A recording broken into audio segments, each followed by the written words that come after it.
बात छत्तीसगढ़ की होगी, जहां राशन वितरण पर अब संकट मंडरा रहा है। छत्तीसगढ़ में 13,000 राशन की दुकानें बंद होने वाली है। राशन दुकान संचालकों ने अल्टीमेटम जारी कर दिया है।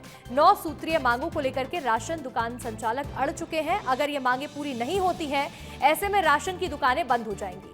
5 जुलाई से अनिश्चितकालीन हड़ताल की चेतावनी दी गई है और हड़ताल से राशन वितरण बुरी तरह से प्रभावित होगा। पूरे प्रदेश भर में खाद्य आपूर्ति व्यवस्था पर संकट के यहाँ संकेत नजर आ रहे हैं। राशन वितरण पर बड़ा संकट मंडराता हुआ दिख रहा है, क्योंकि जिस तरह से राशन दुकान के संचालकों में नाराजगी बनी हुई है, अनिश्चितकालीन हड़ताल पर जाने की भी बात कर रहे हैं। हमारे सहयोगी रोहित मिश्रा अधिक जानकारी के साथ जुड़ रहे हैं। रोहित, करीब 13,000 दुकानें हैं। अगर ये दुकानें बंद हो जाती हैं तो इसका कितना बड़ा प्रभाव देखने को मिलेगा?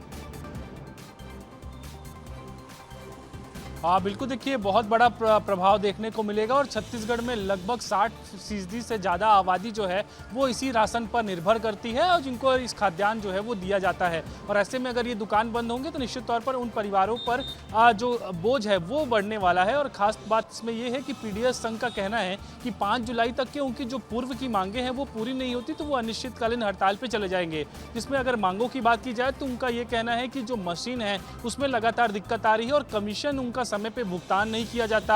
कमीशन में वृद्धि भी 20 सालों से नहीं की गई है। वृद्धि जो की गई है वो आंशिक रूप से है, उसका कोई असर नहीं जो है वो होता है। इसके साथ ही कई और छोटी बड़ी समस्याएं जो हैं वो राशन वितरण के दौरान होती है और उसकी जानकारी वो प्रशासन के अधिकारियों को कई बार दे चुके हैं, लेकिन उसके बावजूद भी लगातार उस पर कोई भी निगरानी, कोई भी समाधान जो है वो अधिकारी नहीं दे रहे हैं। तो इसी को लेकर ये पूरी हड़ताल जो है उन्होंने करने का अल्टीमेटम दे दिया गया है और 5 तारीख के बाद में अगर उनके अल्टीमेटम पर विचार नहीं किया जाता तो 5 जुलाई के बाद में जो 13,000 दुकान के संचालक हैं वो हड़ताल पे चले जाएंगे।